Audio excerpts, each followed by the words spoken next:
We got Ryan Bannon here who says, Andre, your editorials on Iger Chapek snafu are awesome. Yeah, I've been getting a lot of good feedback on those, so thank you. I'm glad that Because nobody ain't got no time to read that long ass thing. No, yeah, not I know. If you're streaming 18 hours a day. Yeah, I do. I have to say I'm so grateful for CNBC for putting that thing out, because it validated so much of our own earlier reporting, because we got so much flack even within the YouTube community for basically saying that guys, Chapek, he's really not that bad. He's kind of like, he's not doing it for us, he's doing it for the shareholders, but by accident. This guy, he has the right ideas, and he's the closest thing that we have right now for any kind of restoration for normality. And people gave him so much shit and believed all of the negative spin put out there in the media, which we now have confirmed that cunt Bob Iger was behind the entire time. It boggles the mind how so few people could see through what kind of a sicko narcissist that dude always was.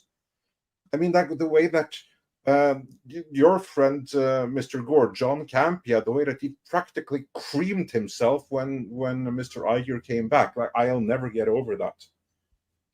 You mean so deluded? You mean Daddy Iger? The hype of one guy. Yeah, Daddy Iger. Big Papa Iger. Papa Iger or whatever it is. Anyways, that was weird. Yeah. He did refer to himself as divine in his book, so. I think he meant the character from the John Waters movie. Right.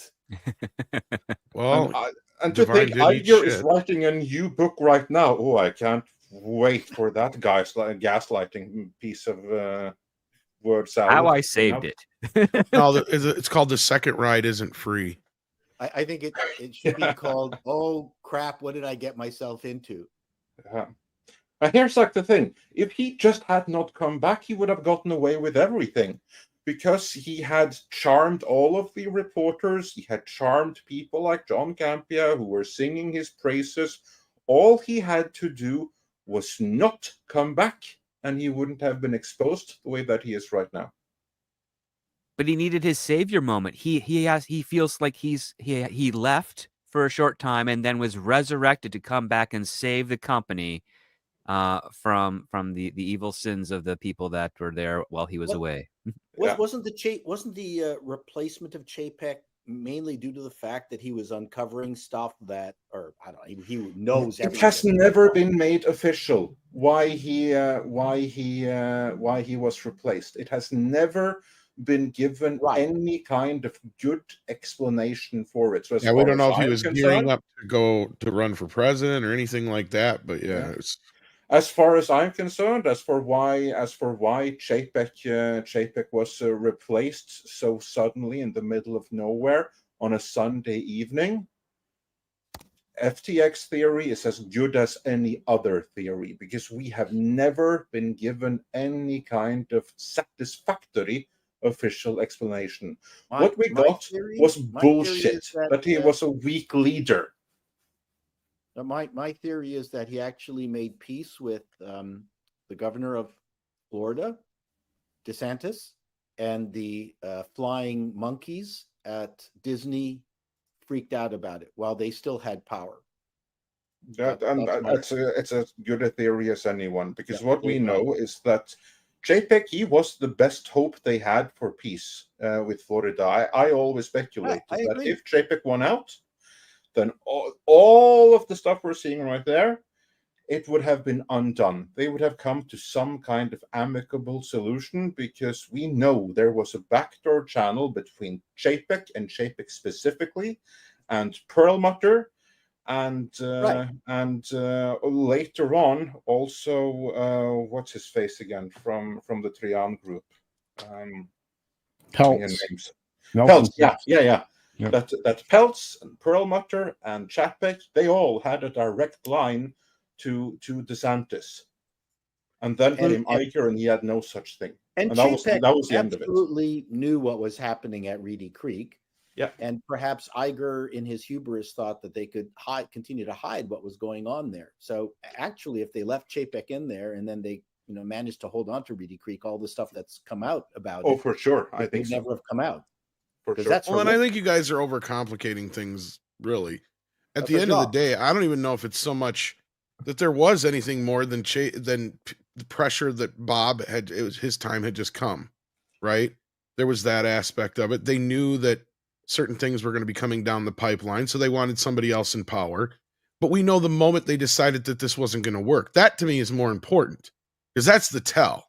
The big tell is when they're on the plane and Bob Iger has that second thought that maybe this isn't the guy we want. Because initially, that was where I said that whole office thing was a test. And Chapek passed that test. What he failed is he wasn't sucking up to Daddy Iger the way Iger wanted him to. He wasn't going to be prepped with Iger's answers and Iger's solutions to everything. It was going to be what Chapek had decided. Yeah. And he was running the fucking company. And Chapek and Bob Iger's like, wait a minute, no, you're just supposed to be a fucking puppet. Like, that was the understanding, basically, is what it sounds like to me, is they were under the impression that this guy was going to do just what Bob Iger wanted him to do. And when he didn't do exactly what Bob Iger wanted him to do, that gave Iger a little bit of pause, going, well, wait a minute, what if I really need this guy to do something and he says no? Now what? And they knew at that moment they were fucked, because if shit were to hit the fan, what do you think was going to happen? Regardless, this guy wasn't necessarily ready to take on this big company, and he wasn't clearly going to do what they wanted to say. So from that point on, it was they were doing everything they could to try and get him ousted from that position, whatever they could find to get him put out, basically. And that's basically what we see in that piece. Because as the point that I made in not the video we published yesterday, but the one from a few days ago, the list of things that Chapek actually did wrong in the management of Disney, crickets. He did nothing wrong. In fact, he did everything better than anyone could have possibly hoped. Because what Iger was attracted to with Chapek was initially that he was efficient and he was low drama. There was no drama around him. And indeed, the only drama that he got caught up with was by the design of others. It was nothing that he did to create drama. He actually was the perfect CEO candidate for the company, someone that didn't actually seek it, but when in the position, did the right thing for the company. That's the kind of leader that the company should have, and Disney would be in a better position.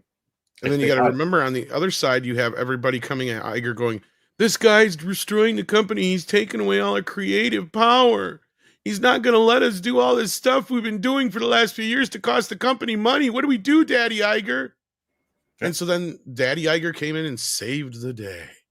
But he was only the savior until the strike, because, as you know, it's fair weather friends in Hollywood, as you know. Oh, absolutely.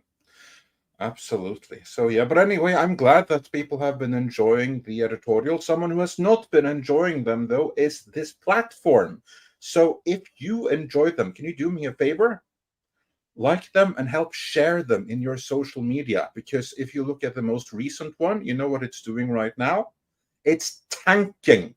Not because people aren't watching it, not because people aren't engaging with it, but because it isn't being shown. The notifications for it haven't been sent, other than to a very select few subscribers. So please, if you do enjoy that series and all our others, then do us a favor and help share them in your social media. I even made a playlist for them. So yeah, and I have been very happy with the feedback for that. And it was a fun series to do.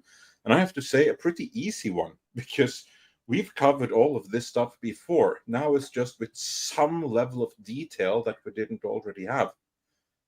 So yeah, it's been fun, and we still have a couple of more videos out of that piece. The only problem I think that the CNBC did is that they did like this massive wall of text that you really have to go through in detail to get it, because I don't agree with the way that they have structured the thing. And I think that is why we haven't seen any more publications pick up the best of pieces of it, because I think it was too difficult for many journalists to read. Also, many of them are too close to Iger. I mean, it helps to have journalists as friends. Or what say you, Mr.? This clip was taken from Midnight's Edge in the Morning, which streams live every Monday, Wednesday and Friday at 9 AM Pacific Time on the Midnight's Edge main channel. There you can send in your live questions and comments before clips and full stream replays are uploaded to Midnight's Edge live archives. We are also on Twitter, Rumble, Odyssey and Facebook, so smash that like, help share, subscribe and join us.